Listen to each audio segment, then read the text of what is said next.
हरे कृष्णा, राधे राधे। नमस्कार दोस्तों, आप सभी को गुरुवार व्रत की हार्दिक शुभकामनाएं। आज हम आपको बृहस्पति देव की कथा महिमा सुनाने जा रहे हैं, जिसे सुनकर आपको सुख और समृद्धि की प्राप्ति होगी। बृहस्पति जी के प्रभाव से इस लोक के सुख को भोग कर स्वर्ग की प्राप्ति होती है।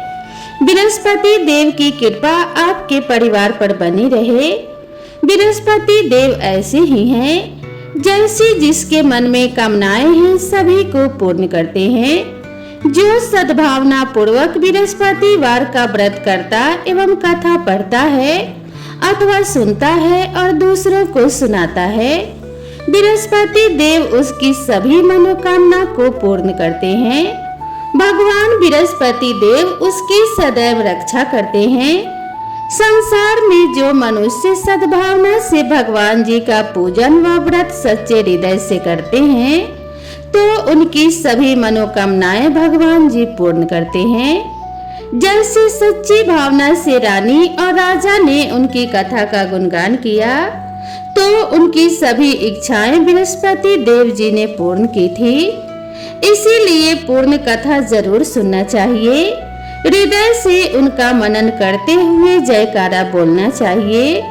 बोलो बृहस्पति देव भगवान की जय, विष्णु भगवान की जय। तो अब आइए श्रवण करते हैं बृहस्पतिवार व्रत की पौराणिक कथा। भारतवर्ष में एक प्रतापी और दानी राजा राज्य करता था।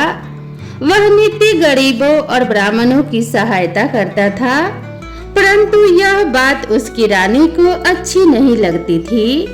वह न ही गरीबों को दान देती और न ही भगवान का पूजन करती थी और राजा को भी दान देने से मना किया करती थी।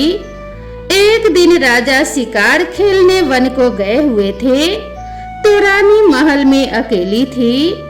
उसी समय बृहस्पति देव साधु वेश में राजा के महल में भिक्षा मांगने के लिए गए और भिक्षा मांगी तो रानी ने भिक्षा देने से इनकार किया और कहा कि हे साधु महाराज, मैं तो दान और पुण्य से तंग आ गई हूँ।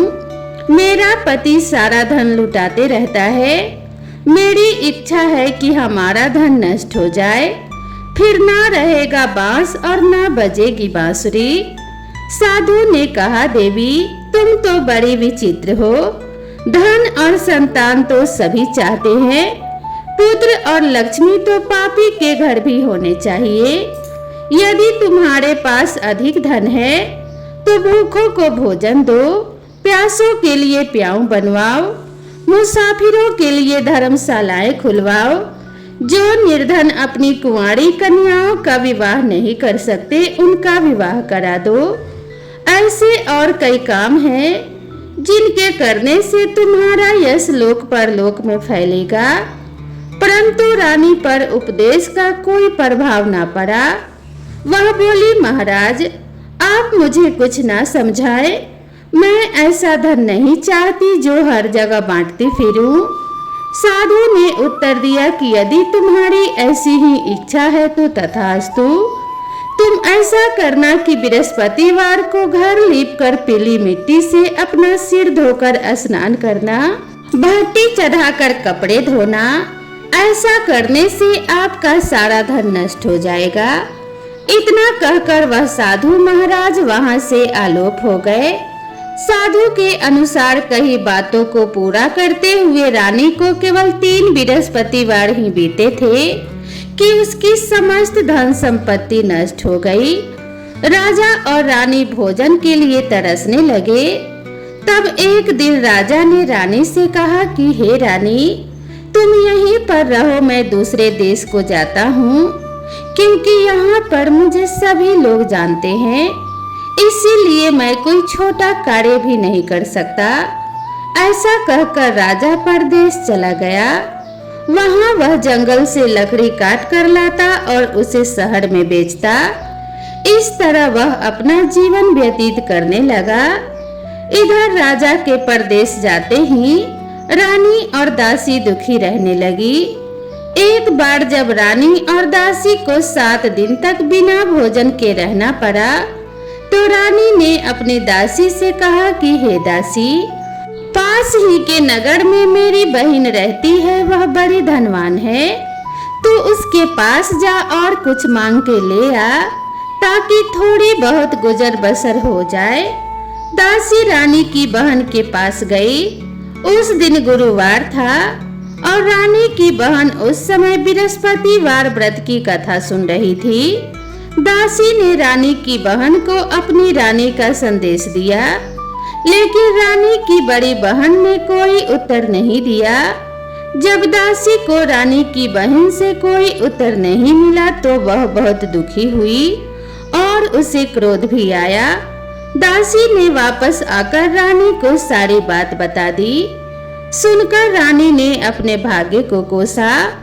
उधर रानी की बहन ने सोचा कि मेरी बहन की दासी आई थी, परंतु मैं उससे कुछ नहीं बोली, इससे वह बहुत दुखी हुई होगी।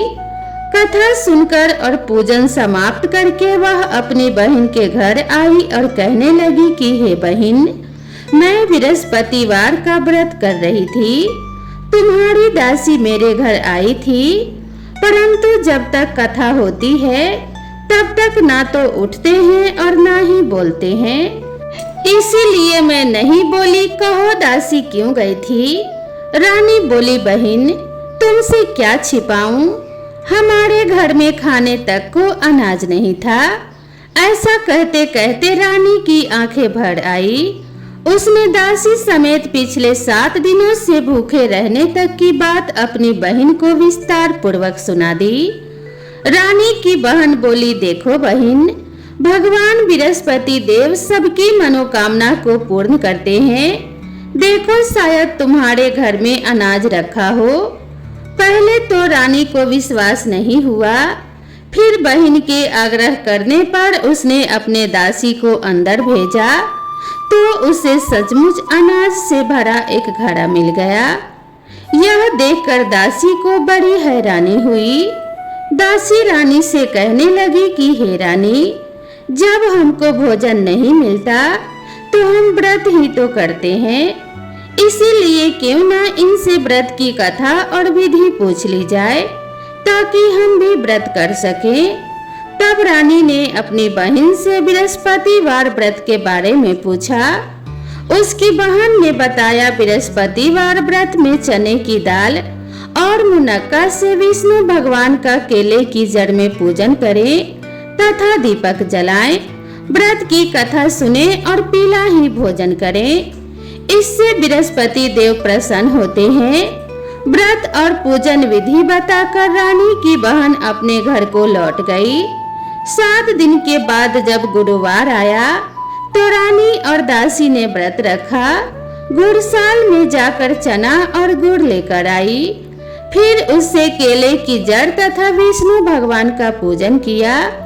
अब पीला भोजन कहाँ से आए, इस बात को लेकर दोनों बहुत दुखी थे, क्योंकि उन्होंने बृहस्पति देव का व्रत रखा था, इसीलिए बृहस्पति देव भगवान उनसे बहुत प्रसन्न थे। इसीलिए वे एक साधारण व्यक्ति का रूप धारण कर 2 थालों में सुंदर पीला भोजन दासी को दे गए। भोजन पाकर दासी बहुत प्रसन्न हुई और फिर रानी के साथ मिलकर भोजन ग्रहण किया। इसके बाद वे सभी गुरुवार को व्रत और पूजन करने लगी।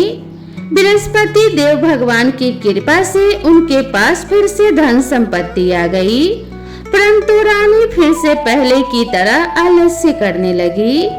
तब दासी बोली, देखो रानी, तुम पहले भी इस प्रकार आलस्य करती थी, तुम्हें धन रखने में कष्ट होता था, इस कारण सभी धन नष्ट हो गया, और अब जब भगवान बृहस्पति की कृपा से धन मिला है तो तुम्हें फिर से आलस्य होता है। रानी को समझाते हुए दासी कहती है कि बड़ी मुसीबतों के बाद हमने यह धन पाया है, इसीलिए हमें दान पुण्य करना चाहिए, भूखे मनुष्यों को भोजन कराना चाहिए और धन को शुभ कार्यों में खर्च करना चाहिए, जिससे तुम्हारे कुल का यश बढ़ेगा, स्वर्ग की प्राप्ति होगी और पितर प्रसन्न होंगे। दासी की बात मानकर रानी अपना धन शुभ कार्यों में खर्च करने लगी, जिससे पूरे नगर में उसका यश फैलने लगा। बृहस्पतिवार व्रत कथा के बाद श्रद्धा के साथ आरती की जानी चाहिए। इसके बाद प्रसाद बांटकर उसे ग्रहण करना चाहिए। एक दिन राजा दुखी होकर जंगल में एक पेड़ के नीचे आसन जमाकर बैठ गया। वह अपनी दशा को याद करके व्याकुल होने लगा। बृहस्पतिवार का दिन था। एकाएक उसने देखा कि निर्जन वन में एक साधु प्रकट हुए। वह साधु वेश में स्वयं बृहस्पति देवता थे। लकड़हारे के सामने आकर बोले कि हे लकड़हारे, इस सुनसान जंगल में तू चिंता मगन क्यों बैठा है? लकड़हारे ने दोनों हाथ जोड़कर प्रणाम किया और उत्तर दिया, महात्मा जी आप सब कुछ जानते हैं, मैं क्या कहूँ? यह कहकर वह रोने लगा और साधु को अपनी आत्मकथा सुनाई। महात्मा जी ने कहा, तुम्हारी स्त्री ने बृहस्पतिवार के दिन भगवान बृहस्पति का निरादर किया था, जिसके कारण रुष्ट होकर उन्होंने तुम्हारी यह दशा कर दी। अब तुम चिंता को दूर करके मेरे कहने पर चलो तो तुम्हारे सब कष्ट दूर हो जाएंगे और भगवान पहले से भी अधिक धन संपत्ति देंगे। तुम बृहस्पतिवार के दिन कथा किया करो और 2 पैसे के चने मुनक्का लाकर उसका प्रसाद बनाओ और शुद्ध जल से लोटे में शक्कर मिलाकर अमृत तैयार करो। कथा के पश्चात अपने सारे परिवार और सुनने वाले प्रेमियों में अमृत व प्रसाद बांटकर आप भी ग्रहण करो। ऐसा करने से भगवान तुम्हारी सब मनोकामनाएं पूरी करेंगे। साधु के ऐसे वचन सुनकर लकड़हारा बोला कि हे प्रभु, मुझे लकड़ी बेचकर इतना पैसा नहीं मिलता जिससे भोजन के उपरांत कुछ बचा सकूं। मैंने रात्रि में अपने स्त्री को व्याकुल देखा है। मेरे पास कुछ भी नहीं है जिससे मैं उसकी खबर मंगा सकूं। साधु ने कहा कि हे लकड़हारे, तुम किसी बात की चिंता मत करो। बृहस्पतिवार के दिन तुम रोजाना की तरह लकड़ियां लेकर शहर को जाओ। तुमको रोज से दुगना धन प्राप्त होगा, जिससे तुम भली भांति भोजन कर लोगे तथा बृहस्पति देव की पूजा का सामान भी आ जाएगा। इतना कहकर साधु अंतर्ध्यान हो गए। धीरे धीरे समय व्यतीत होने पर फिर वही बृहस्पतिवार का दिन आया। लकड़हारा जंगल से लकड़ी काट कर किसी शहर में बेचने गया। उसे उस दिन और दिन से अधिक पैसा मिला। राजा ने चना गुड़ आदि लाकर गुरुवार का व्रत किया। उस दिन से उसके सभी कलेश दूर हुए। परंतु जब दोबारा गुरुवार का दिन आया तो बृहस्पतिवार का व्रत करना भूल गया। इस कारण बृहस्पति भगवान नाराज हो गए। उस दिन उस नगर के राजा ने विशाल यज्ञ का आयोजन किया तथा शहर में यह घोषणा करा दी कि कोई भी मनुष्य अपने घर में भोजन न बनावे न आग जलावे। समस्त जनता मेरे यहाँ भोजन करने आवे।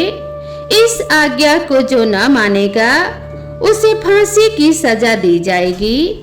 इस तरह की घोषणा संपूर्ण नगर में करवा दी गई। राजा की आज्ञा अनुसार शहर के सभी लोग भोजन करने गए, लेकिन लकड़हारा कुछ देर से पहुंचा। इसीलिए राजा उसके अपने साथ अपने घर ले गए और ले जाकर भोजन करा रहे थे तो रानी की दृष्टि उस खूंटी पर पड़ी जिस पर उसका हार लटका हुआ था। वह वहां पर दिखाई नहीं दिया। रानी ने निश्चय किया कि मेरा हार इस मनुष्य ने चुरा लिया है। उसी समय सिपाहियों को बुलाकर उसको कारागार में डलवा दिया। जब लकड़हारा कारागार में पड़ गया और बहुत दुखी होकर विचार करने लगा कि ना जाने कौन से पूर्व जन्म के कर्म से मुझे यह दुख प्राप्त हुआ है, और उसी साधु को याद करने लगा जो कि जंगल में मिला था। उसी समय तत्काल बृहस्पति देव साधु के रूप में प्रकट हुए और उसकी दशा को देखकर कहने लगे, अरे मूर्ख, तूने बृहस्पति देव की कथा नहीं करी, इस कारण तुझे दुख प्राप्त हुआ है। अब तू चिंता मत कर। बृहस्पतिवार के दिन कारागार के दरवाजे पर 4 पैसे पड़े मिलेंगे, उनसे तू बृहस्पति देव की पूजा करना, तेरे सभी कष्ट दूर हो जाएंगे। बृहस्पतिवार के दिन उसे 4 पैसे मिले। लकड़हारे ने कथा कही। उसी रात्रि को बृहस्पति देव ने उस नगर के राजा को स्वप्न में कहा कि हे राजा, तुमने जिस आदमी को कारागार में बंद कर दिया है वह निर्दोष है, वह राजा है, उसे छोड़ देना। रानी का हार उसी खूंटी पर लटका है, अगर तू ऐसा नहीं करेगा तो मैं तेरे राज्य को नष्ट कर दूंगा। इस तरह रात्रि के स्वप्न को देखकर राजा प्रातः काल उठा और खूंटी पर हार देखकर लकड़हारे को बुलाकर क्षमा मांगी तथा लकड़हारे को योग्य सुंदर वस्त्र आभूषण देकर विदा कर दिया। बृहस्पति देव की आज्ञा अनुसार लकड़हारा अपने नगर को चल दिया। जब राजा अपने नगर के निकट पहुंचा तो उसे बड़ा आश्चर्य हुआ। नगर में पहले से अधिक बाग, तालाब, कुएं तथा बहुत सी धर्मशाला, मंदिर आदि बन गई थी। राजा ने पूछा, यह किसका बाग और धर्मशाला है? तब नगर के सब लोग कहने लगे, यह सब रानी और बांदी के है। तो राजा को आश्चर्य हुआ और गुस्सा भी आया। जब रानी ने यह खबर सुनी कि राजा आ रहे हैं तो दासी से कहा कि हे दासी, देख राजा हमको कितनी बुरी हालत में छोड़ गए थे। हमारी ऐसी दशा देखकर वह कहीं लौट न जाए, इसीलिए तू दरवाजे पर खड़ी हो जा। आज्ञा अनुसार दासी दरवाजे पर खड़ी हो गई। राजा आए तो उन्हें अपने साथ लिवा लाई। तब राजा ने क्रोध करके अपनी रानी से पूछा कि हे रानी, यह धन तुम्हें कैसे प्राप्त हुआ है? तब उन्होंने कहा कि हमें यह सब धन बृहस्पति देव के इस व्रत के प्रभाव से प्राप्त हुआ है। राजा ने निश्चय किया कि 7 रोज बाद तो सभी बृहस्पति देव का पूजन करते हैं, परंतु मैं प्रतिदिन दिन में 3 बार कहानी तथा रोज व्रत किया करूंगा। अब हर समय राजा के दुपट्टे में चने की दाल बंधी रहती थी तथा दिन में 3 बार कहानी कहता।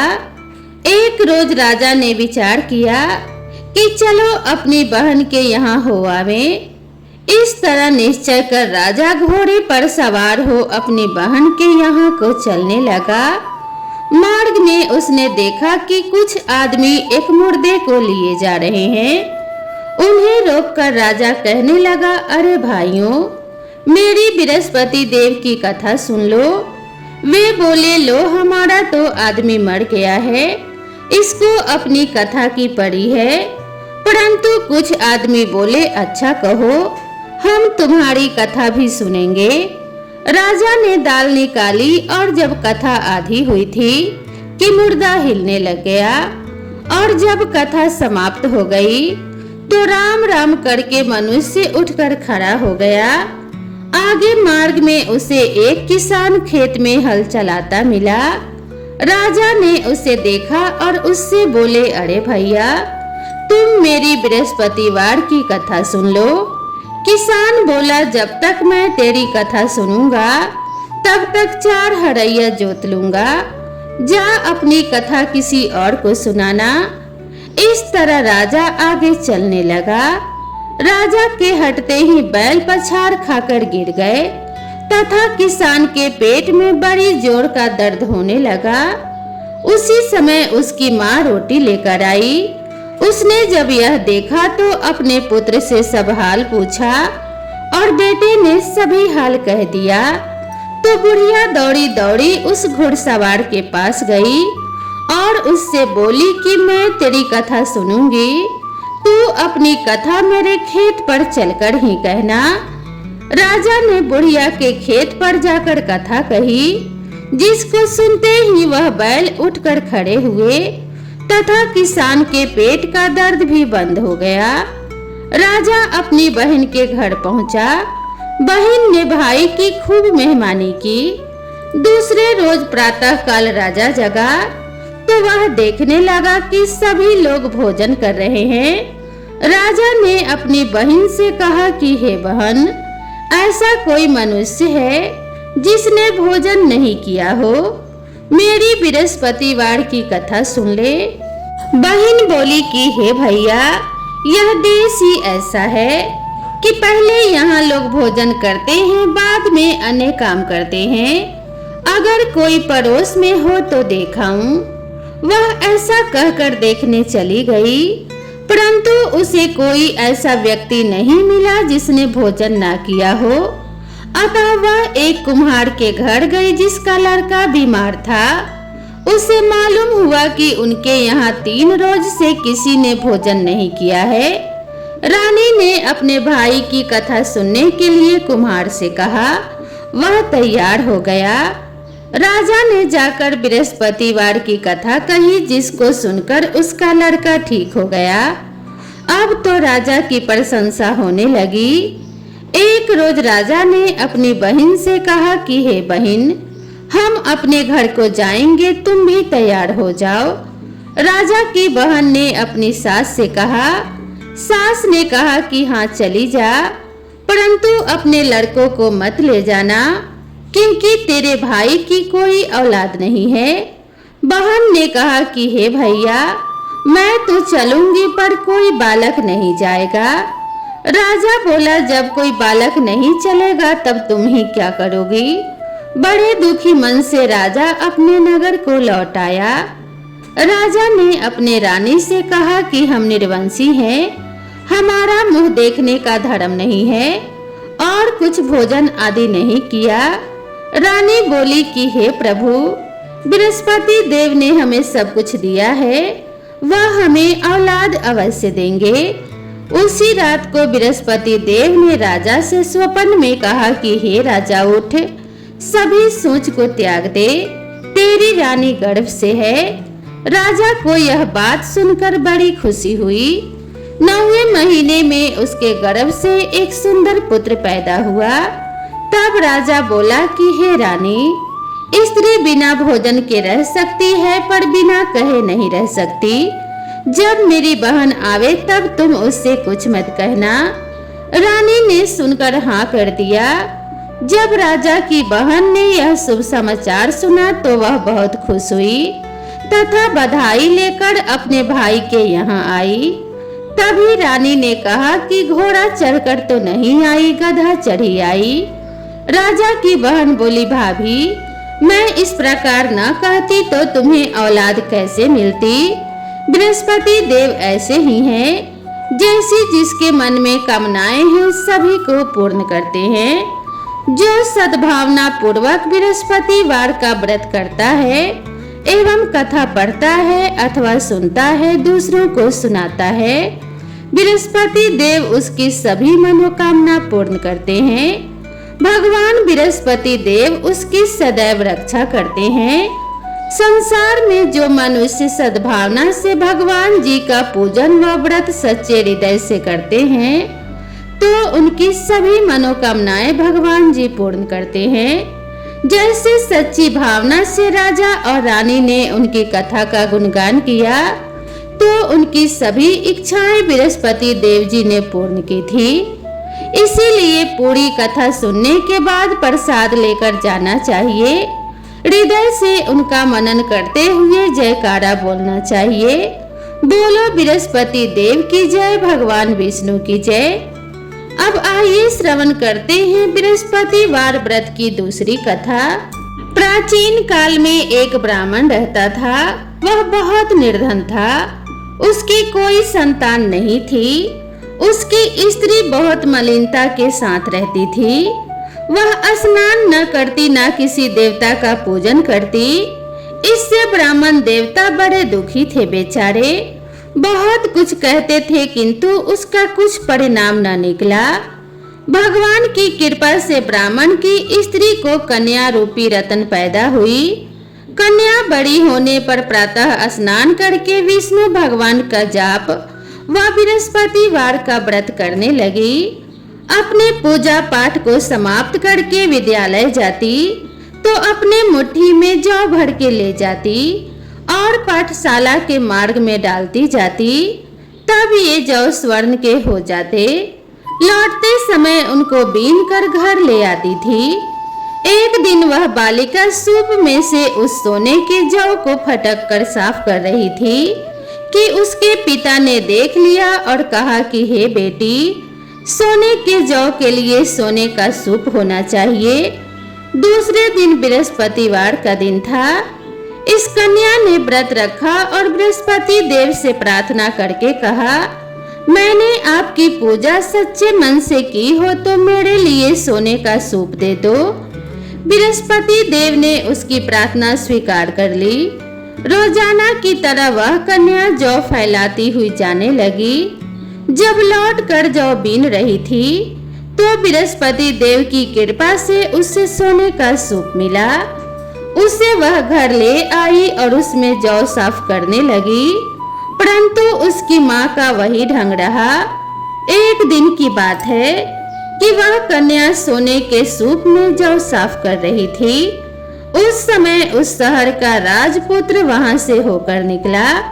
इस कन्या के रूप और कार्य को देखकर मोहित हो गया तथा अपने घर आकर भोजन तथा जल त्याग कर उदास होकर लेट गया। राजा को इस बात का पता लगा तो अपने प्रधानमंत्री के साथ उसके पास गए और बोले कि हे बेटा, तुम्हें किस बात का कष्ट है? किसी ने अपमान किया है अथवा और कारण हो सो कहो। मैं वही कार्य करूंगा जिससे तुम्हें प्रसन्नता हो। अपने पिता की राजकुमार ने बातें सुनी तो वह बोला, मुझे आपकी कृपा से किसी बात का दुख नहीं है। किसी ने मेरा अपमान नहीं किया है, परंतु मैं उस लड़की से विवाह करना चाहता हूँ जो सोने के सूप में जौ साफ कर रही थी। यह सुनकर राजा आश्चर्य में पड़ा और बोला कि हे बेटा, इस तरह की कन्या का पता तुम ही लगाओ। मैं उसके साथ तेरा विवाह अवश्य ही करवा दूंगा। राजकुमार ने उस लड़की के घर का पता बतलाया।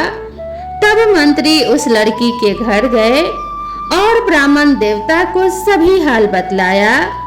ब्राह्मण देवता राजकुमार के साथ अपनी कन्या का विवाह करने के लिए तैयार हो गए तथा विधि विधान के अनुसार ब्राह्मण की कन्या का विवाह राजकुमार के साथ हो गया।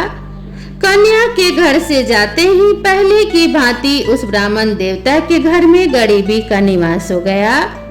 अब भोजन के लिए भी अन्न बड़ी मुश्किल से मिलता था। एक दिन दुखी होकर ब्राह्मण देवता अपनी पुत्री के पास गए। बेटी ने पिता की दुखी अवस्था को देखा और अपनी माँ का हाल पूछा। तब ब्राह्मण ने सभी हाल कहा। कन्या ने बहुत सा धन देकर अपने पिता को विदा कर दिया। इस तरह ब्राह्मण का कुछ समय सुखपूर्वक व्यतीत हुआ। कुछ दिन बाद फिर वही हाल हो गया। ब्राह्मण फिर अपनी कन्या के यहाँ गया और सारा हाल कहा तो लड़की बोली कि हे पिताजी, आप माता जी को यहाँ लिवा लाओ। मैं उसे विधि बता दूंगी जिससे गरीबी दूर हो जाए। वह ब्राह्मण देवता अपनी स्त्री को साथ लेकर पहुँचे तो अपनी माँ को समझाने लगी कि हे माँ, तुम प्रातः काल प्रथम स्नान आदि करके विष्णु भगवान का पूजन करो तो सब दरिद्रता दूर हो जाएगी। परंतु उसकी माँ ने एक भी बात नहीं मानी और प्रातः काल उठकर अपनी पुत्री के बच्चों के जूठन को खा लिया। इससे उसकी पुत्री को भी बहुत गुस्सा आया और एक रात को कोठरी से सभी सामान निकाल दिया और अपनी माँ को उसमें बंद कर दिया। प्रातः काल उसे निकाला तथा स्नान आदि करा के पाठ करवाया तो उसकी माँ की बुद्धि भी ठीक हो गई और फिर प्रत्येक बृहस्पतिवार को व्रत रखने लगी। इस व्रत के प्रभाव से उसके माँ बाप भी बहुत धनवान और पुत्रवान हो गए और बृहस्पति जी के प्रभाव से इस लोक के सुख को भोग कर स्वर्ग को प्राप्त हुए। तो बोलो विष्णु भगवान की जय, बोलो बृहस्पति देव भगवान की जय। ओम नमो नारायणाय नमः। जय श्री कृष्ण। राधे राधे। दोस्तों, आप सभी को ये कथा कैसी लगी कृपया कमेंट करके जरूर बताएं। वीडियो पसंद आई हो तो इसे एक लाइक जरूर करें और अपने सभी परिवार और मित्रों के साथ शेयर कर दें। अगर आप मेरे चैनल पर पहली बार आए हैं तो चैनल को सब्सक्राइब करना ना भूलें। तो दोस्तों, भगवान बृहस्पति देव की कृपा आप सभी के ऊपर सदा सर्वदा बनी रहे। आप सभी के घर में धन्य धान्य की वृद्धि होती रहे। माता लक्ष्मी का सदावास आप सभी के घर में हो। इसी मंगल कामना के साथ आप सभी से विदा लेते हैं। मिलते हैं इसी तरह की नई कथा और नई कहानी के साथ। तब तक के लिए राधे राधे।